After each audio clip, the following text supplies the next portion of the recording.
Well, good afternoon, and I'm pleased to welcome the President of the United States to Chequers today on his first official visit to the United Kingdom. No two countries do more together than ours to keep their people safe and prosperous.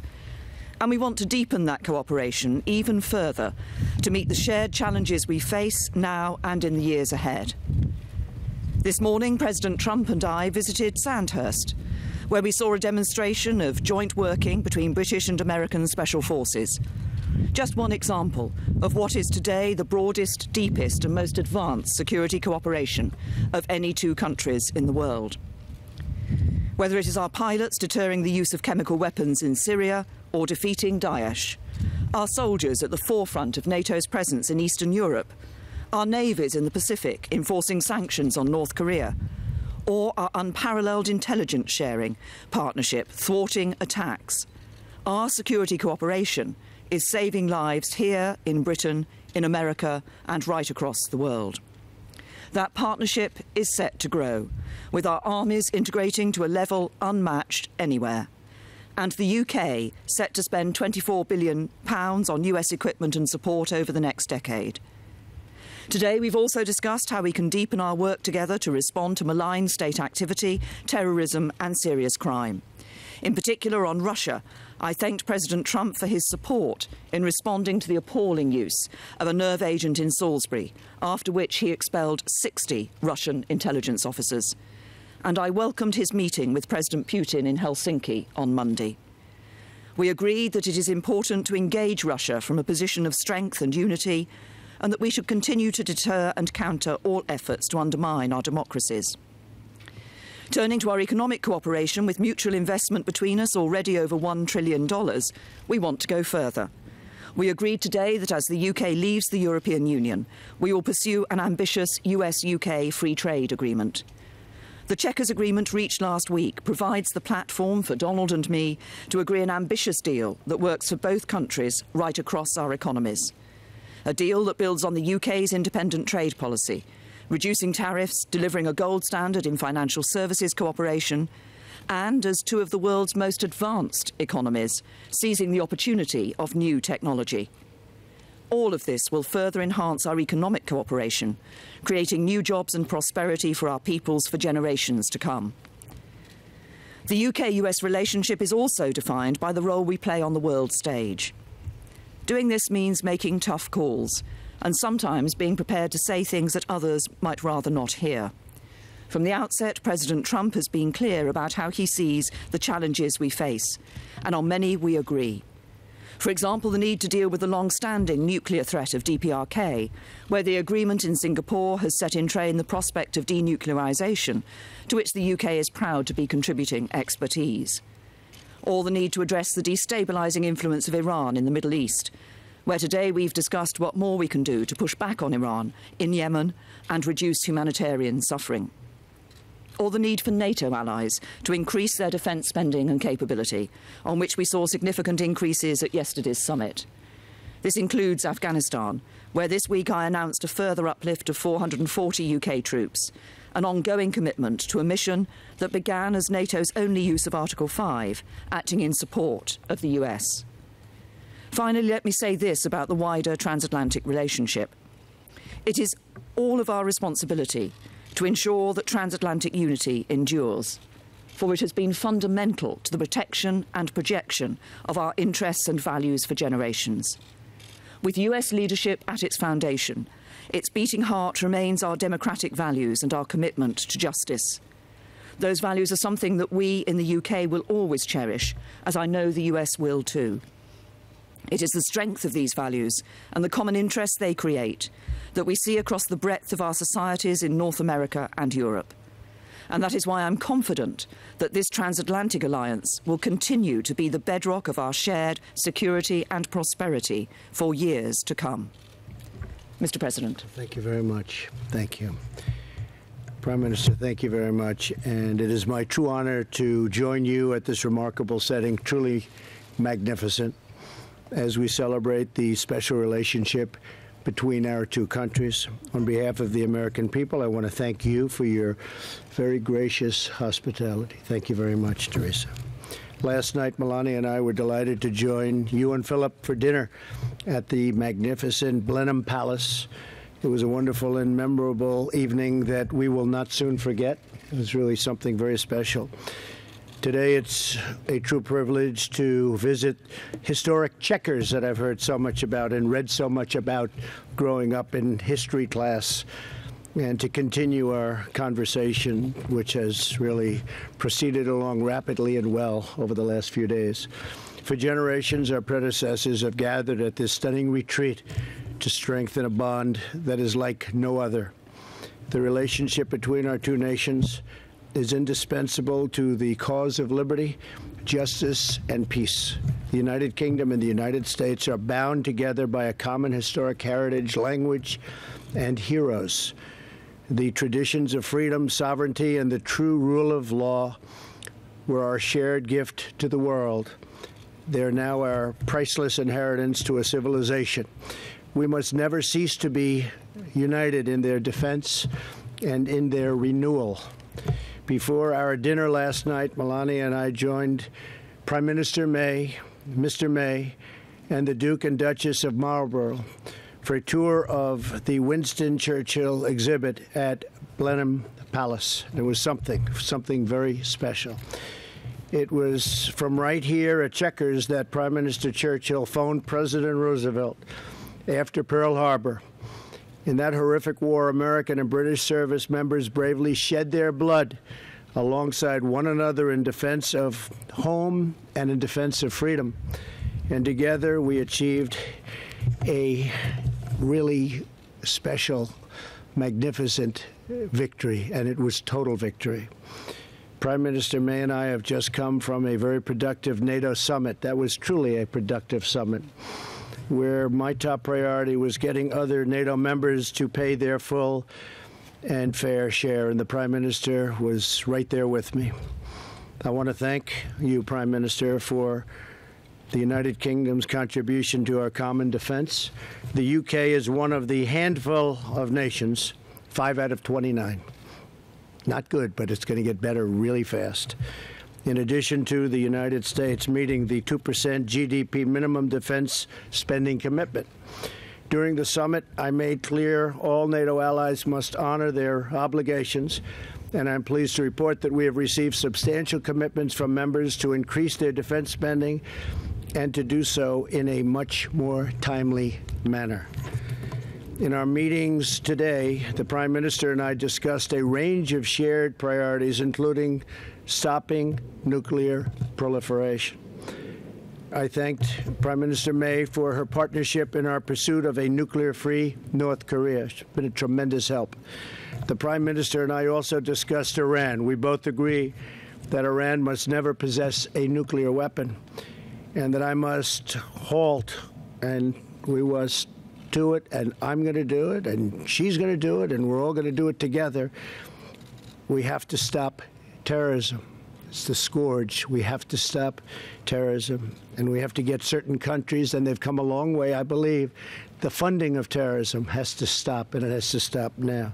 I encourage the Prime Minister to sustain pressure on the regime, and she needed absolutely no encouragement, because she, in fact, also encourages me. And we're doing that, and we're doing that together, very closely coordinated. The United Kingdom and the United States are also strengthening cooperation between our armed forces who serve together on battlefields all around the world. Today, the Prime Minister and I viewed several U.S.-UK Special Forces demonstrations. We saw some demonstrations today, frankly, that were incredible. The talent of these young, brave, strong people. We saw it at the Royal Military Academy at Sandhurst. Seamless cooperation between our militaries is really just vital to addressing the many shared security threats. We have threats far different than we've ever had before. They've always been out there, but these are different, and they're severe, and we will handle them well. We also recognize the vital importance of border security and immigration control. In order to prevent foreign acts of terrorism within our shores, we must prevent terrorists and their supporters from gaining admission in the first place. Border security is a national security problem. And in the United States, we are working very hard to get the Democrats to give us a couple of votes so we can pass meaningful and powerful border security. I also want to thank Prime Minister May for pursuing fair and reciprocal trade with the United States. Once the Brexit process is concluded and perhaps the UK has left the EU, I don't know what they're going to do, but whatever you do is okay with me. That's your decision. Whatever you're going to do is okay with us. Just make sure we can trade together. That's all that matters. The United States looks forward to finalizing a great bilateral trade agreement with the United Kingdom. This is an incredible opportunity for our two countries, and we will seize it fully. We support the decision of the British people to realize full self-government, and we will see how that goes. Very complicated negotiation and not an easy negotiation, that's for sure. A strong and independent United Kingdom, like a strong and independent United States, is truly a blessing on the world. Prime Minister May, I want to thank you again for the honor of visiting the United Kingdom, a special place. My mother was born here, so it means something maybe just a little bit extra, maybe even a lot extra. And we had a wonderful visit. Last night, I think I got to know the Prime Minister better than at any time. We spent a lot of time together over a year and a half, but last night we really, I was very embarrassed for the rest of the table. We just talked about lots of different problems and solutions to those problems, and it was a great evening. As we stand together this afternoon at Chequers, we continue a long tradition of friendship, collaboration, and affection between ourselves and also between our people. The enduring relationship between our nations has never been stronger than it is now. So, Madam Prime Minister, thank you very much. It's been an honor. Thank you. Thank you, Teresa. Thank you, Mr. President. Thank you. Thank you. Now, we're going to take 4 questions each. I'll start off with Laura. Thank you very much, Prime Minister and Mr. President. Laura Koonsberg, BBC News. Mr. President, you seem rather to have changed your tune from what you said earlier this week when you said that on the current Brexit plan, that would probably kill the possibility of a trade deal with the UK. Our countries are meant to have a special relationship, yet you publicly criticised the Prime Minister's policy and her personally for not listening to you this week. Is that really the behaviour of a friend? And Prime Minister, isn't the problem for you that some of the things Mr. Trump has said about your Brexit plan are right? It will limit the possibilities of doing trade deals easily in the future. Can you also tell us how it felt for him to criticise you in the way he did in that interview? Well, maybe I'll go first because I didn't criticize the Prime Minister. I have a lot of respect for the Prime Minister. And unfortunately, there was a story that was done, which was, generally fine, but it didn't put in what I said about the Prime Minister. And I said tremendous things. And fortunately, we tend to record stories now, so we have it for your enjoyment if you'd like it. But we record when we deal with reporters. It's called fake news. We solve a lot of problems with the good old recording instrument. But what happens is that, look, the Prime Minister, as I really just said, she's going to make a decision as to what she's going to do. The only thing I ask of Teresa is that we make sure we can trade, that we don't have any restrictions, because we want to trade with the UK. And the UK wants to trade with us. We're by far their biggest trading partner, and we have, just a tremendous opportunity to double, triple, quadruple that. So if they're going a slightly different route, and I know they do want independence, it's going to be independence. It's just your definition. But if they're going to go a certain route, I just said that I hope you're going to be able to trade with the United States. I read reports where that won't be possible. But I believe after speaking with the Prime Minister's people and representatives and trade experts, it will absolutely be possible. So based on that, based on just trade in general and our other relationship, which will be fine. But the trade is a little bit tricky. We want to be able to trade, and they want to be able to trade. And I think we'll be able to do that. Okay? And I think she's doing a terrific job, by the way. Thank you, Mr. President. And just to confirm what the President has said, Laura, there will be no limit to the possibility of us doing trade deals around the rest of the world once we leave the European Union on the basis of the agreement that was made here at Chequers and that I've put forward to the European Union. And just to be clear, that is an agreement that delivers on the Brexit vote that we had in 2016 here in the UK, that delivers what I believe is at the forefront of people's minds when they were voting to leave the European Union. So at the end of these negotiations, we will ensure that free movement will come to an end. The jurisdiction of the European Court of Justice here in the UK will come to an end. The sending of vast sums of money every year to the EU will come to an end. We will come out of the common agricultural policy. We will come out of the common fisheries policy. And we will ensure, by not being in a customs union, that we are able to have an independent trade policy and do those trade deals around the world. And as you've heard from the President, the United States is keen for us. We're keen to work with them, and we will do a trade deal with them and with others around the rest of the world. Mr. President, would you like to select a... Jonathan Swan, go ahead.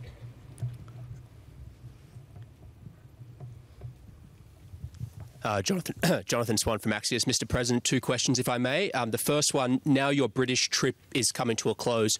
Could you tell us the 3 or 4 things you hope to achieve in your meeting with Vladimir Putin?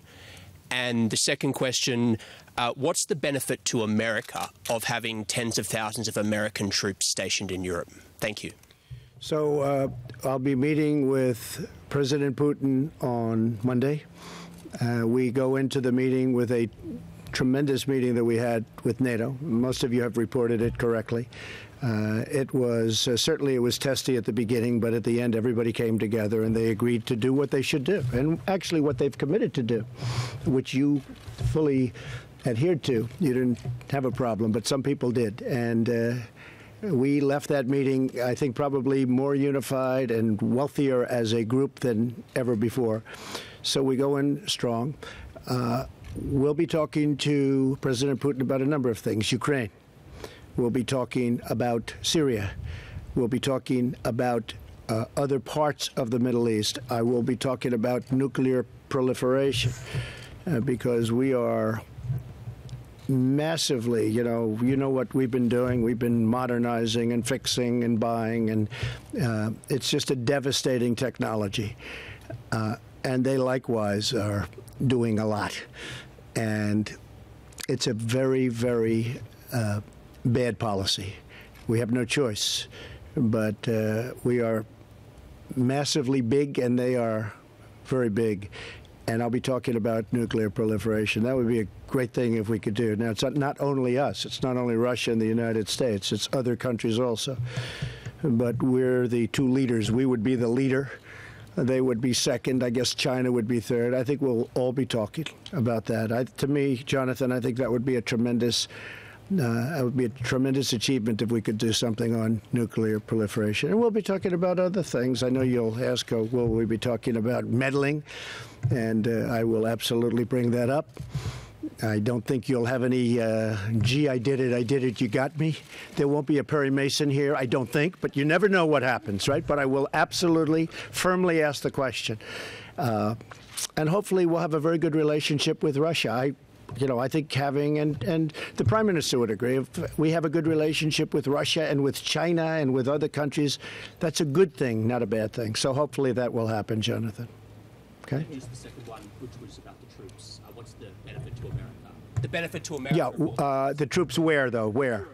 Well, look, there is a benefit. There's a psychological benefit and there's a military benefit. There's also a benefit not to do it. I mean, I was prepared to do things that would have been somewhat harsh yesterday. A lot of people were surprised that NATO all came together at the end. But, and it wasn't a threat. I mean, it was just an unfair situation. The United States was paying, anywhere from 70 to 90, and I choose 90, depending on the way you want to calculate. We were paying 90% of the cost of NATO, and NATO is really there for Europe, much more so than us. It helps Europe, no matter what our military people or your military people say, helps Europe more than it helps us.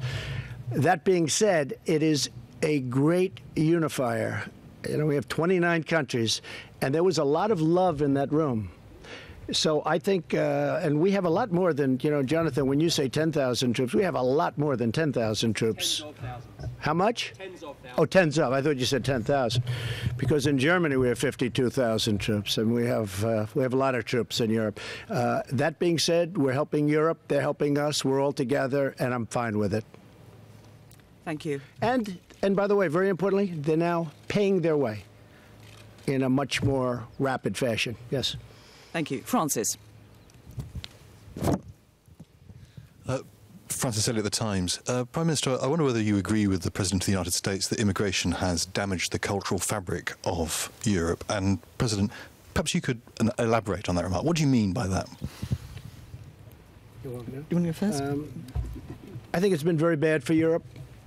I think Europe is a place I know very well, and I think that what has happened is very tough. It's a very tough situation. I mean, you see the same terror attacks that I do. We see them a lot. We just left some incredible young men and women at Sandhurst, and they were showing us cells, and they were showing us things that, frankly, 20 years ago nobody even thought about, probably a lot more recently than that nobody even thought about. I just think it's changing the culture. I think it's a very negative thing for Europe. I think it's very negative. I think having Germany, and I have a great relationship with Angela Merkel, great relationship with Germany, but I think that's very much hurt Germany. I think it's very much hurt other parts of Europe. And I know it's politically not necessarily correct to say that, but I'll say it, and I'll say it loud. And I think they better watch themselves, because you are changing culture, you are changing a lot of things, you're changing security, look at what's happening. I mean, you take a look. I mean, look at what's happening to different countries that never had difficulty, never had problems. It's a very sad situation. It's very unfortunate, but I do not think it's good for Europe, and I don't think it's good for our country. We're, as you know, far superior to anything that's happened before, but we have very bad immigration laws. And we're doing incredibly well, considering the fact that we virtually don't have immigration laws. We have laws that are so bad, I don't even call them laws. I call them, it's just like you just walk across the border. You walk across the border, you would put one foot on the land, and now you're tied up in a lawsuit for 5 years. It's the craziest thing anyone's ever seen. So I would just make that recommendation to Europe. I've made it very loud and clear. I made it yesterday. 29 countries total, and that's the way I feel. The UK has a proud history of welcoming people who are fleeing persecution to our country. We have a proud history of welcoming people who want to come to our country to contribute to our economy and contribute to our society. And over the years, overall immigration has been good for the UK. It's brought people with different backgrounds, different outlooks here to the UK, and we've seen them contributing to our society and to our economy. Of course, what is important is that we have control of our borders. What is important is that we have a set of rules that enables us to determine who comes into our country. And of course, that is what, as a government, we have been doing for a number of years and will be able to continue to do in the future. Mr. President. Mr. President, thank you very much. Mr. President, you have spent the week taking on NATO allies, criticizing Prime Minister May on her own soil. Right. And I wonder if, are you giving Russian President Vladimir Putin the upper hand heading into your talks, given that you are challenging these alliances that he seeks to break up and destroy? See, that's such dishonest reporting because, of course, it happens to be NBC, which is possibly worse than CNN. Possibly. Let me explain something. We have left NATO with more money, with more unity, with more spirit than NATO probably has ever had. We have a strong and powerful NATO. When I became president, we didn't. We had people that weren't paying their bills. We had people that were way down. We had people that weren't following their commitments. In addition to that, we become an oil exporter, which would not have happened under the past regime or a new regime if it weren't us. We have built up our military, $700 billion, and then next year, as you know, $716 billion.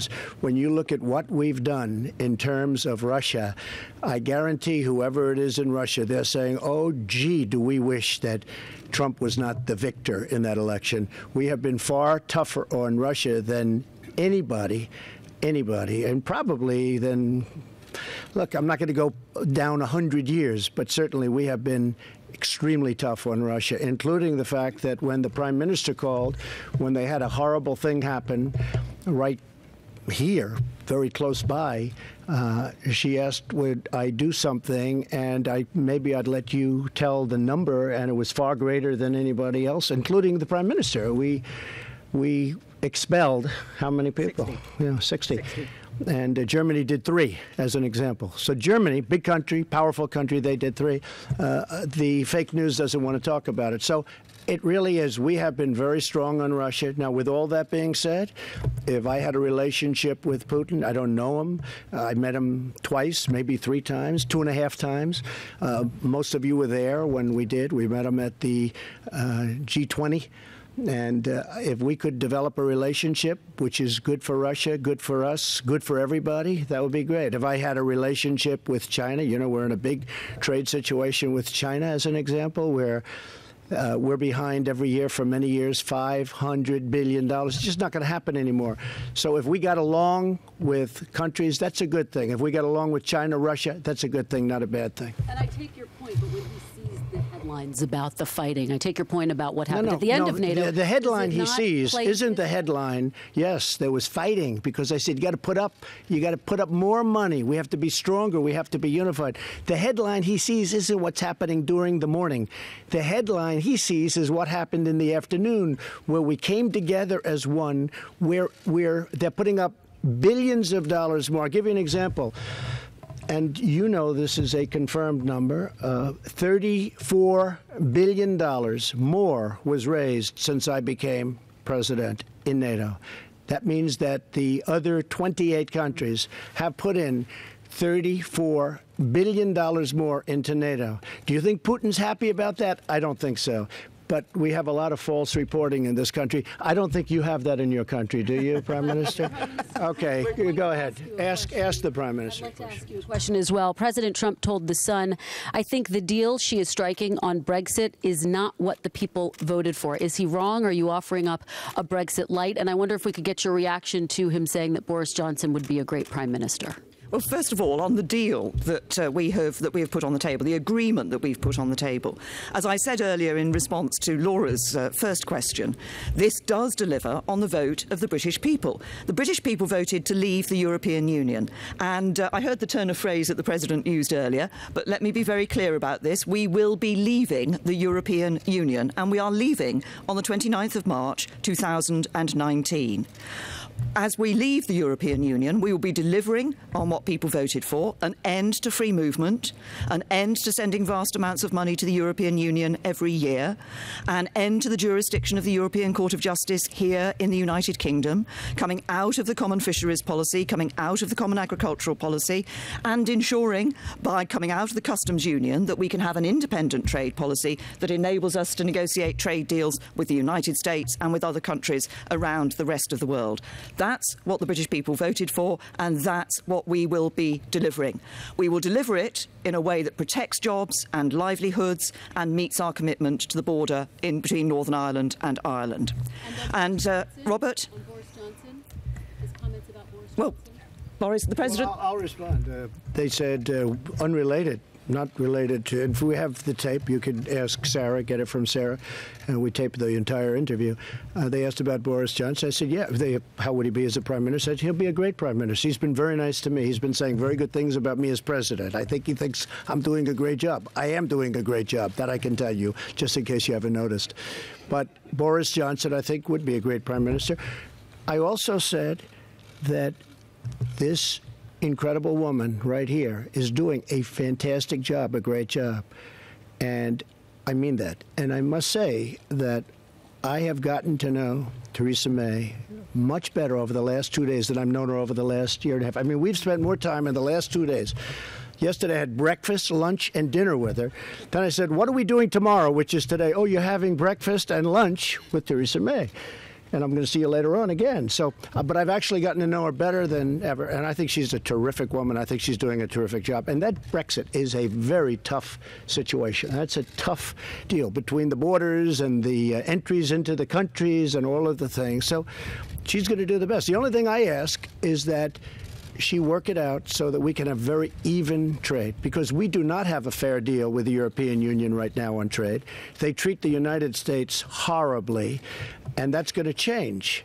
And if it doesn't change, they're going to have to pay a very big price, and they know what that price is. So they're coming over on July 25th to see me, and hopefully we can work something out. But they have barriers that are beyond belief.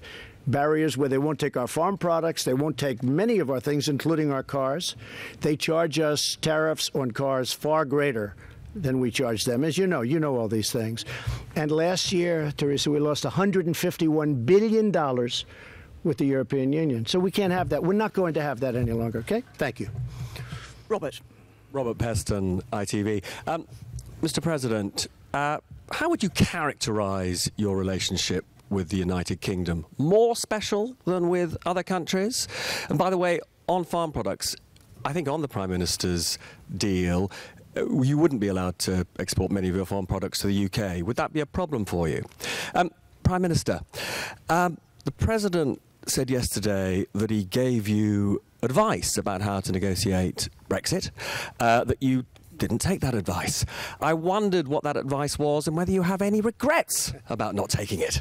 Well, Robert, lots of people give me advice about how to negotiate with the European Union. My job is actually getting out there and doing it, and that's exactly what I've done. And as you know, as we've been going through these negotiations, there have been one or two sceptical voices, perhaps from some of you arrayed before me today, about whether we would achieve what we would achieve in December. We had got that joint report and that joint agreement on citizens' rights and those other issues. We got the implementation period in March. Now we've put forward a proposal that the two proposals the European Commission had put forward are not acceptable to the UK. We have said no to those, and that's why we have put our own proposal on the table for the future, which, like I've said in answer to other questions, delivers on the Brexit deal, but also ensures that we can have smooth trade with the European Union in the future. And in terms of the United States and trade with the United States, there will be questions on some of the trade issues about the standards we have here for certain products and how we want to deal with those in the trade deal. That will be a matter for the negotiations. So I would say I give our relationship in terms of grade the highest level of special. So we start off with special. I would give our relationship with the UK, and now, especially after this 2 days with your Prime Minister, I would say the highest level of special. Now, am I allowed to go higher than that? I'm not sure. But it's the highest level of special. They're very special people. It's a very special country. And as I said, I have a relationship because my mother was born in Scotland. So very important. As far as the advice, I did give her a suggestion. I wouldn't say advice. And I think she found it maybe too brutal. And that's okay, because I could see that. But I don't know if you remember what I said. But I did give her a certain amount of, I gave her a suggestion, not advice. I wouldn't want to give her advice. I'd give her a suggestion. I could fully understand why she thought it was a little bit tough. And maybe someday she'll do that. If they don't make the right deal, she might very well do what I suggested that she might want to do. But it is not an easy thing. Look at the United States, how the European Union has taken advantage systematically of the United States on trade. It's a disgrace. So it's not an easy negotiation. Mr. President, since you attacked CNN, can I ask you a question? John Roberts, go ahead, John. Can I ask you a question? No. John Roberts, go ahead. CNN's fake news. I don't take questions. I don't take questions from CNN. CNN is fake news. I don't take questions from CNN. John Roberts of Fox. Let's go to a real network. John, let's go. Well, we're a real network too, sir. Thank you, Mr. President. Thank you. Some people have suggested that relations between the United States and Russia are at their lowest point since the end of the Cold War. And you have stated many, many times that you think it's important to have a better relationship with Russia. Is there any way for relations between the United States and Russia to improve? Yes. As long as Putin continues to occupy Crimea? Yes, I think so. I think I'd have a very good relationship with President Putin if we spend time together. And I may be wrong. Other people have said that didn't work out, but I'm different than other people. I think that we're being hurt very badly by the I would call it the witch hunt I would call it the rigged witch hunt after watching some of the little clips. I didn't get to watch too much because I'm here. It's a different time zone, to put it mildly. But after watching the people, the man that was testifying yesterday, I call it the rigged witch hunt. I think that really hurts our country, and it really hurts our relationship with Russia.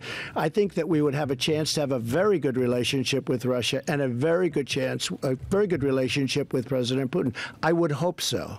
But what is your thinking about improving relations with Russia while they continue to illegally occupy another country? Well, that was, yes, they do. And if you're talking about Crimea primarily, yeah. But again, President Obama failed very badly with Crimea.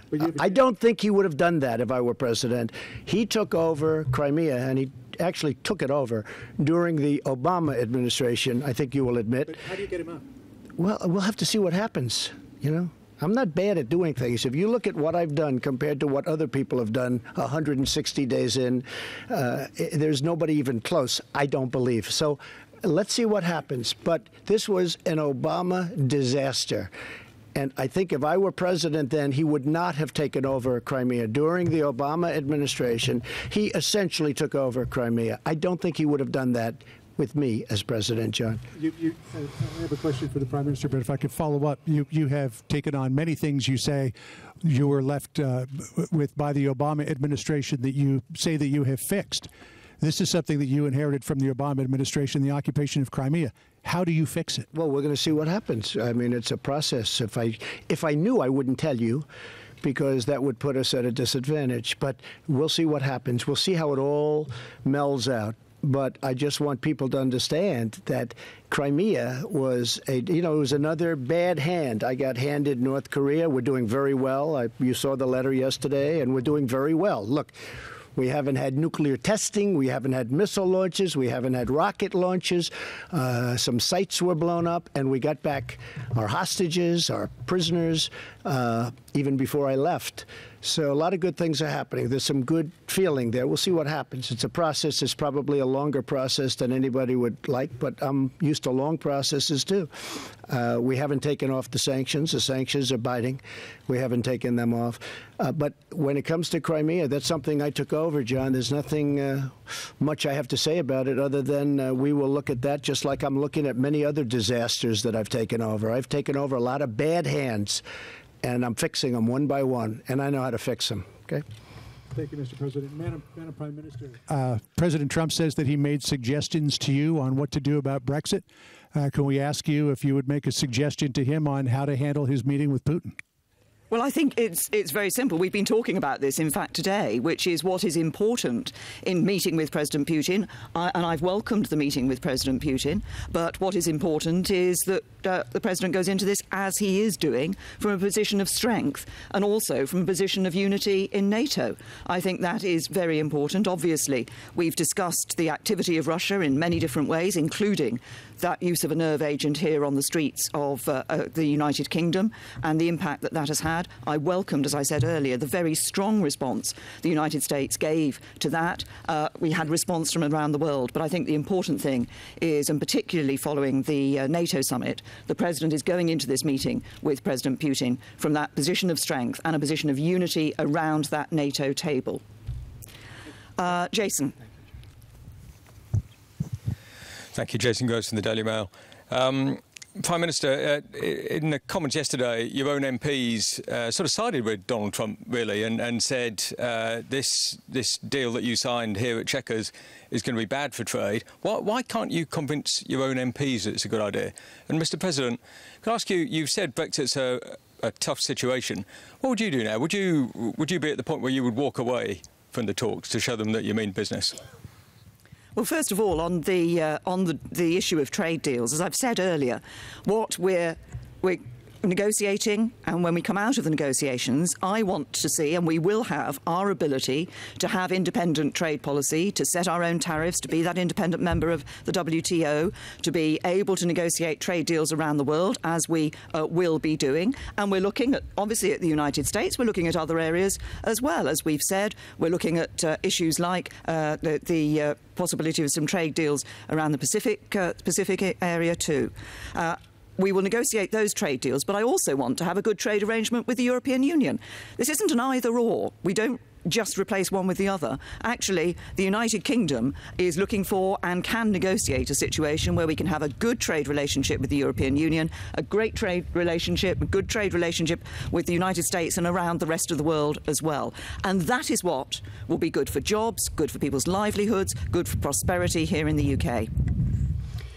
Well, if you remember, I was opening Turnberry the day before Brexit, and we had an unbelievably large number of reporters there because everybody was there, I guess, because of Brexit. And they all showed up on the 9th hole overlooking the ocean, and I said, what's going on? And all they wanted to talk about was Brexit. And they asked for my opinion, and I think you will agree that I said I think Brexit will happen.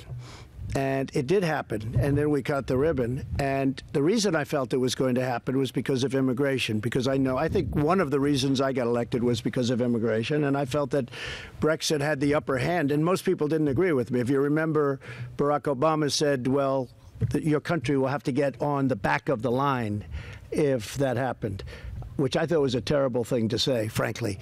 But I said I thought it was going to happen, and it did happen. And I also think that as far as negotiating the deal, I probably would have done what my suggestion was to the Prime Minister, but she can always do that. She can do that. At some point, she can do what I suggested to her. Would you walk away? No, well, you can't walk away, because if she walks away, that means she's stuck. You can't walk away. But you can do other things. But she can do what my suggestion was, and my suggestion was, respectfully submitted. She will do very well. I think she's a very tough negotiator. I've been watching her over the last couple of days. She's a tough negotiator. She's a very, very smart and determined person. I can tell you there are a lot of people that are looking up now saying, gee whiz, she left a lot of people in her wake. She's a very smart, very tough, very capable person. And I would much rather have her as my friend than my enemy. That I can tell you. And we are friends, Mr. President. Go ahead. Jeff Mason from Reuters. I like your hat. Thank you, sir. Mr. President, as good without it too. Good head of hair. Good solid head of hair. I don't have a good solid head of hair, but thank you, exactly sir. What you have, Jeff. Going into your meeting. Come on, Jeff. Take it off. Will you show, please? Oh boy. Look, okay. I like you better without the hat. Go ahead. There we go. Going into your meeting with President Putin on Monday, sir, you mentioned both denuclearization and you mentioned Syria.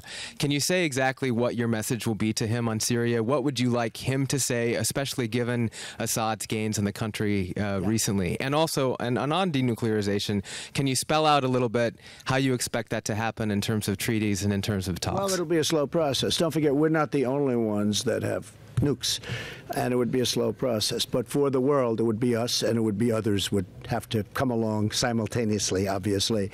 But I think that when the meeting was arranged, and we both wanted the meeting, when the meeting was arranged, it was, from my standpoint, I didn't go in with high expectations, but you may come out with something very exceptional.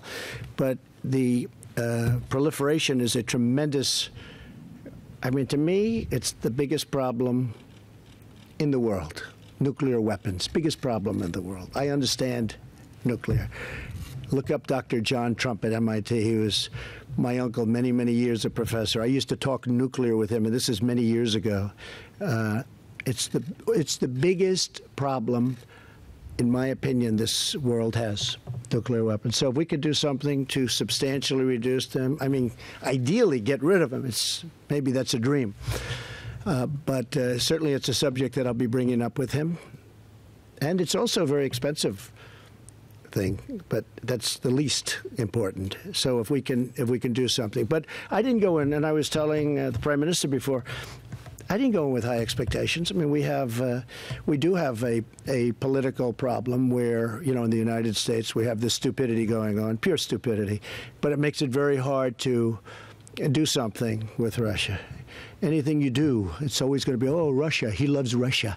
I love the United States, but I love getting along with Russia and China and other countries. And it will certainly be, Jeff, something that we bring up and talk about. I think, to me, it's such a big problem. Syria, of course, I'm going to bring that up, and I'm going to bring up Ukraine, and I'm going to bring up other subjects also. And can you spell out, in terms of Syria, what exactly you would like to hear from him and what you would like Russia to do? Yeah. Well, that was another one. I mean, the red line in the sand was a problem for us. I mean, I think you might be in a different... What would you like President Putin to do now under your watch, sir? Well, I'll tell you what I'm going to do. I'm going to talk to him about that before I talk to you. And if something happens, that'll be great. And if it doesn't happen, I'm not going in with high expectations, but we may come out with some very surprising things. But relationship is very important. And having relationship with Russia and other countries, as I said a number of times, is, and I've been saying actually for years, and I've been certainly saying it during my campaign, having relationships with other countries is really a good thing. I think that I can't really overestimate how big the meeting was yesterday with NATO. We went with something that really was an unfair situation to something that's unified. I mean, they had spirit. Those people were getting up, and in the end, well, we are committing, and we're, they can't go, it's not like they can go immediately back. They have to go through their parliaments and their congresses and their representatives and whatever form they have, but they have to go through an approval process. But I'll tell you what, every single person in that room was gung-ho to get it done, get the money in. And even before that, as you know, $34 billion, and I think that the Secretary General, Stoltenberg, who's doing a terrific job, by the way, he said yesterday that because of President Trump, we've taken in $34 billion more for NATO. And I think the number is actually much higher than that, but $34 billion more, at least. And again, that's nothing that my opponent would have done. My opponent would have just kept going down. It was going down. You see what was happening over the years. The numbers were going down. Now the number's way up, and now it's going way up higher. And that was, and he will tell you that was because of me. Prime Minister May, the President, during his time in Brussels, expressed concern about a pipeline between Russia and Germany. Do you share those concerns? And to follow up on some of the questioning from my colleagues in the British press and on the American side, did you feel undermined by President Trump's comments in The Sun about your Brexit plan and about Boris Johnson? No, look, I'm very clear that our Brexit plan will deliver on what the British people voted for, and we've had an excellent discussion here, as I've said, about, and as President Trump has said, about the possibility and the intent that we both have to have an ambitious trade deal going forward. And I think that's exactly where we'll be going, and that's very important for both of our countries. Actually, we have stood shoulder to shoulder with the United States in so many different ways over the years as a result of our special relationship. And we will show that even further through the trade arrangements that we will put in place in the future. And I have to just to finish off, Jeff. Just to finish off, I have to say, I said to that paper, The Sun, and they seem like two very nice people, but I said that Theresa May is one of them's nice, but I said. She's sitting here. Oh, good. Where is that person? Where did I say nice things about Theresa May, please? Oh, good? Okay, if you reported them, that's good. Okay, where? On the internet? I said very good things. Thank you very much for saying that. No, I said very good things about her. I didn't think they put it in, but that's all right. They didn't put it in the headline. I wish they put that in the headline. That's one of those things. And she's a total professional, because when I saw her this morning, I said, I want to apologize because I said such good things about you. She said, don't worry, it's only the press. I thought that was very professional. I might add, well, that's called being, don't worry. They've been doing it to me, and I do it to them. I do say, though, the pipeline, you asked about the pipeline. To me, it is a tragedy. I think it's a horrific thing that's being done, where you're feeding billions and billions of dollars from Germany primarily, and other countries, but primarily from Germany, into the coffers of Russia, when we're trying to do something so that we have peace in the world. I think it's a horrible thing that Germany's doing. I think it's a horrible mistake. And as much as I like Angela, I was very open in saying it. I think it's a horrible thing that you have a pipeline coming from Russia. And I believe that Germany's going to be getting 50, 60, or even I've heard numbers of 70% of their energy coming in from Russia. And how can you be working for peace and working from strength when somebody has that kind of power over your country? I don't think it's good. You're not working from strength. You've given up all of your strength. I think it's very bad for Germany, very bad for the German people, and I don't think it's very good for NATO. You want to know the truth, so, okay? We said we would take 4 questions each, and we've taken 4 questions each. Just on the pipeline issue on the Nord Stream, we've been talking to the Germans about this. We've been talking to other countries within the European Union about this. And while we continue to sit around the EU table, this will be something that will be discussed at the European Union table. And obviously we'll make our views known there. Mr. President, thank you. Can you share your views with us? Your position on Look, we have been discussing this with Germany. The President has made clear his concerns about what is happening. Angela Merkel made her position clear. Within the European Union, there are discussions to be held on this issue of Nord Stream 2, and we're talking to other countries within the European Union. And I think the President said earlier in response to a question about a future meeting he was going to have, that he'd tell you what was happening after that meeting. And you will see what comes out from the European Union. And while we're a member of the EU, because we still are until the 29th of March 2019, and then we're leaving. Thank you very much. Thank you. Thank you.